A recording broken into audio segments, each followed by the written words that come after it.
সবাই কেমন আছো? আজকে প্রথম মিনি ব্লগ শেয়ার করলাম। আজকে বিকেলে আমি পুচকুর পাপা মিলে চলে এলাম ছাদে হাঁটতে। বাসায় কারই বা সারাক্ষণ থাকতে ভালো লাগে। এদিকে পুচকুও কান্নাকাটি শুরু করে দিয়েছে, সে বাইরে যাবেই। তাই তিনজনে মিলে ছাদে চলে আসলাম।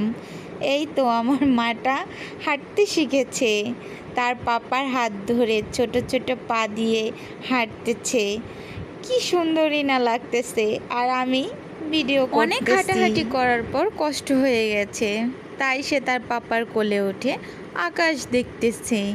এদিকে আকাশ, তারপর চারপাশে পাখি উড়তেছে, সেইগুলো দেখতেছে। হঠাৎ করে তার চোখ পড়ল আকাশের দিকে, দেখলো আকাশ দিয়ে উড়ে যাচ্ছে কি যেন একটা হেলিকপ্টার যাচ্ছে, সেটাই দেখতেছে। তার কাছে নতুন কিছু, তাই সে তাকিয়ে তাকিয়ে দেখতেছে। তারপরে আমরা হাঁটাহাঁটি করলাম কতক্ষণ।